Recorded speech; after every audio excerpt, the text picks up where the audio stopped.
Good morning, everyone. This is your Nilofer ma'am. I hope you all are fine at your homes and your study is going well. So, as you all know, that we are doing the syllabus of internal assignment B3. Our subject is English grammar, and in today's video, I will explain you worksheet 15.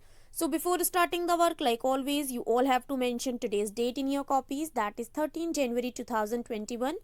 With this, you have to mention online classwork in your copies, and with this, you have to mention the topic of today's work, that is passage, and under the heading of passage you have to mention lesson 33. Topic of the passage is the two brothers. So as you all have seen that before yesterday I have explained lesson 26. Topic of the lesson was idioms and phrasal verbs, and from today I am going to start the explanation of the passages and will do the work related to the passages only. So in today's video I am explaining you the question answers of lesson 33, which is a passage. The topic of the passage is the two brothers.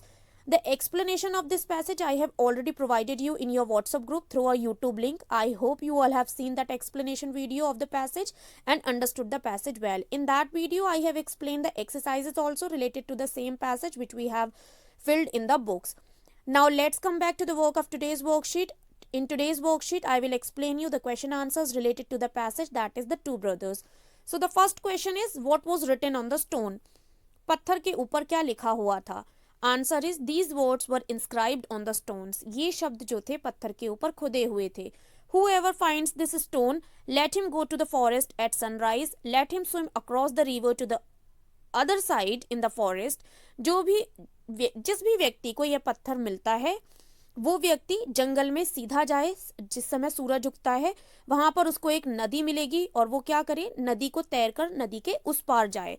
Late him take the cubs off the she bear and has to run up the mountain without looking back. वहां से क्या कर रहा है, नदी पार करने के बाद उस व्यक्ति को वहां पर शी बियर मिलेगी, मीन्स फीमेल बियर मिलेगी. उसके कब्स को वहां से लेना है और रन करते हुए माउंटेन के टॉप पर जाना है विदाउट लुकिंग बैक, बिना पीछे देखे. On the top of the mountain he will find happiness in a house. और जब वो माउंटेन के टॉप पर पहुंचेगा तब वहां पर एक घर में उसको हैप्पीनेस मिलेगी. So these words were written on the stone. Question number second is, what were the different interpretations of the inscription on the stone by the two brothers? So जो interpretation दोनों भाइयों के द्वारा दी गई, क्या इंटरप्रिटेशन थी जो कि अलग अलग थी, किसको लेकर? जो इंस्क्रिप्शन लिखा हुआ था स्टोन के ऊपर उसको लेकर. Answer is, the following were the different interpretations of the inscription on the stone. तो नीचे जो इंटरप्रिटेशंस दी गई हैं वो इंस्क्रिप्शन को लेकर थी दोनों भाइयों की, और दोनों ही डिफरेंट थी. So the first one column is of the interpretation of the elder brother and the second column is of the interpretation of the younger brother. So what was the interpretation of the elder brother? Let's see. He did not believe that there was any truth in the inscription. बड़ा भाई बिल्कुल विश्वास नहीं करता था कि जो inscription लिखा हुआ है स्टोन के ऊपर उसमें किसी भी प्रकार की कोई सच्चाई थी. He saw obstacles at every juncture. वो हर समय मीन्स इंस्ट्रक्शन के हर टाइम पर बाधा देख सकता था. He did not think the happiness at the final destination would be of the kind they wanted. और वो नहीं सोचता था कि जब वो अपने फाइनल डेस्टिनेशन पर पहुंच जाएंगे तब उनको जो हैप्पीनेस मिलेगी क्या ये वही हैप्पीनेस है जो हैप्पीनेस वो लोग चाहते थे. Now, what was the interpretation of the younger brother? The younger brother believed that there must have been some reason behind the inscription on the stone. छोटे भाई का ऐसा मानना था कि उस इंस्क्रिप्शन के पीछे जरूर कोई ना कोई रीजन था, क्योंकि वो वहां ऐसे स्टोन पर क्यों लिखा जाएगा अगर कोई रीजन नहीं होगा. According to him, it was only through efforts that one could achieve anything. और छोटे भाई के अनुसार ये केवल हमारे प्रयास ही होते हैं जिनके द्वारा हम अपनी लाइफ में कुछ भी अचीव कर सकते हैं, कुछ भी हासिल कर सकते हैं.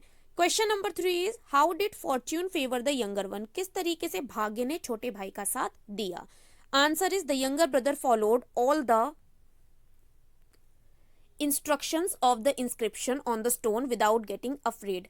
छोटे भाई ने क्या किया, जो भी पत्थर के ऊपर इंस्ट्रक्शंस लिखी थी इंस्क्रिप्शन के अंदर, उसने सारी फॉलो की प्रॉपरली और बिना डरे फॉलो की। At the top of the mountain he met some people who took him to their city and made him their king. जब वो टॉप ऑफ द माउंटेन पर पहुंचा, माउंटेन की चोटी पर पहुंचा, वहां पर उसे कुछ लोग मिले जो उसके साथ अपने शहर ले गए उसको, और वहां पर जाकर उसे वहां का राजा बना दिया। He ruled that kingdom for 5 years, और उसने वहां पर 5 साल तक एज अ किंग रूल किया, शासन किया। सो इस तरीके से उसके जो एफर्ट्स थे उसकी वजह से फेवर किया उसको फॉर्च्यून ने। Question number 4 is how did the two brother meet after many years. कैसे दोनों भाई बहुत ज़्यादा सालों के बाद मिले। Answer is in the 6th year the younger brother was driven out from the kingdom because it was conquered by a man who was stronger than him. छठे साल में क्या हुआ, जो छोटा भाई था उसे उस राज्य से बाहर निकाल दिया गया जहाँ का वो राजा था, क्योंकि वो राज्य किसी और ताकतवर व्यक्ति के द्वारा जीत लिया गया था, जो व्यक्ति उससे भी ज़्यादा ताकतवर था। The younger brother again became a wanderer and one day he reach to the village where the elder brother was living. और दूसरे ही उसके साथ ही क्या हुआ, यंगर ब्रदर जो था वो दोबारा से एक वॉन्डरर बन गया, और घूमते घूमते वो एक दिन उस गांव में जा पहुंचा जहां उसका बड़ा भाई रहता था। This is how the two brothers met after many years. और इस तरीके से दोनों भाई कई सालों के बाद मिले। Question number 5 is how did the younger brother compared his life with that of his brother. किस तरीके से छोटे भाई ने अपने जीवन को कंपेयर किया, अपने जीवन की तुलना की अपने बड़े भाई से। Answer is the younger brother felt that his brother may have played it safe.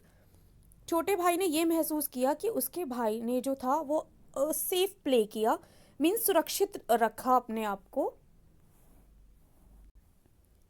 And not faced bad times. उसने अपने आप को सुरक्षित रखा और कोई भी बुरा समय नहीं देखा। But he at least had ventured out and made memories for himself. लेकिन उसने क्या किया, साहस दिखाया। वेंचर्ड मीन्स होता है कोई साहसिक कार्य किया अपने जीवन में, और अपने जीवन में उसने बहुत सारी यादें जो हैं उन्हें एकत्र किया। Question number 6 is write down the proverbs mentioned in the story. इस स्टोरी में जो प्रोवर्ब्स आई हैं उनको आपको लिखना है। Answer is the following proverbs are mentioned in the story. जो नीचे कहावतें दी गई हैं वो इस स्टोरी में मेंशन की गई थी।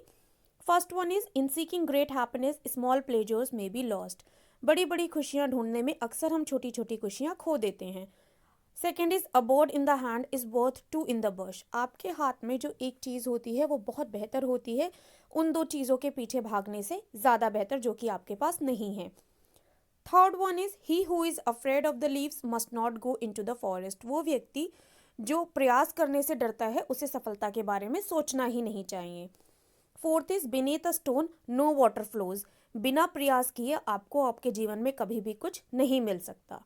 So these were the question answers related to the passage. I hope everything is clear to all of you. If still any confusion is there, so you can ask me on the WhatsApp also. I'll meet you in the another explanation video. Till that, keep learning, stay home, stay safe. Bye bye everyone.